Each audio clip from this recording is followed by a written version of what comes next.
તો બનાસકાંઠાના વિભાજનને લઈ દિયોદર સાથે ધાનેરામાં પણ વિરોધના સૂર યથાવત રહેવા પામ્યા છે। ત્યારે આ અંગે એક મીટિંગનું આયોજન કરવામાં આવ્યું હતું। આ મીટિંગમાં આગામી 21મી તારીખે યોજાનાર મહાસંમેલનની રણનીતિ ઘડવામાં આવી હતી। ત્યારે મહાસંમેલનમાં મોટી સંખ્યામાં લોકો આવે એ રીતે પણ આયોજન કરવામાં આવ્યું હતું।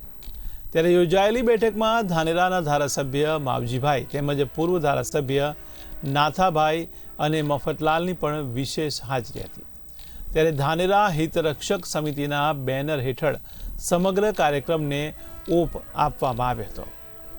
બનાસકાંઠા જિલ્લાનું જે વિભાજન થયું છે છેલ્લા 17 દિવસથી એના સંદર્ભે ધાનેરા તાલુકાને બનાસકાંઠામાં રાખવા માટે કરી અને અલગ અલગ પ્રોગ્રામો સરકાર સુધી પહોંચે એ માટે કરી અને અહીંની પબ્લિકે આપ્યા છે।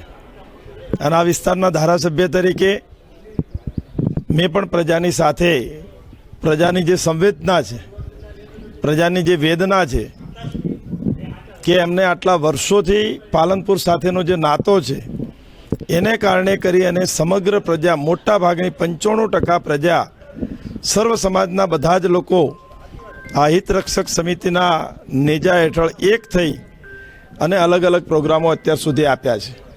એ પૈકીનો આજે 21 તારીખે અને મંગળવારના દિવસે જે લોકો ખૂબ પીડાયેલા છે એ લોકોનો મહાજન આક્રોશ સભાનો પ્રોગ્રામ કરી અને 12 વાગે મામા બાપજીના મંદિર આગળ રાખ્યો છે। એને અનુસંધાને આજના કાર્યકર્તાઓની મીટિંગ હતી।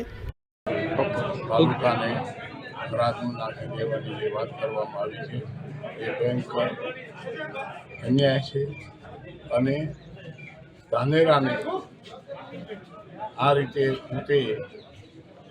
પોતાની રાજ રમતનું પ્યાદું ન બનાવે, એને ફૂટબોલ ના બનાવે। ધાનેરા 100 વર્ષથી બનાસકાંઠામાં છે, એનો એક પણ પ્લસ પોઈન્ટ નથી। થરાદમાં જવાથી અંતર વધે છે, ધંધા રોજગાર ત્યાં છે નહીં। તે પ્રજા ત્યાં રખડતી થરાદ જાય, ત્યાં દવાખાનાની કોઈ સવલત નથી, કોઈ શિક્ષણ સંસ્થાઓ નથી। શા માટે અમારી સાથે આ કયા ભવનું વેર વાળો છો? અને જે લોકો આ કરે છે એમને ભગવાન માફ નહીં કરે, અમારો આત્મા રડે છે।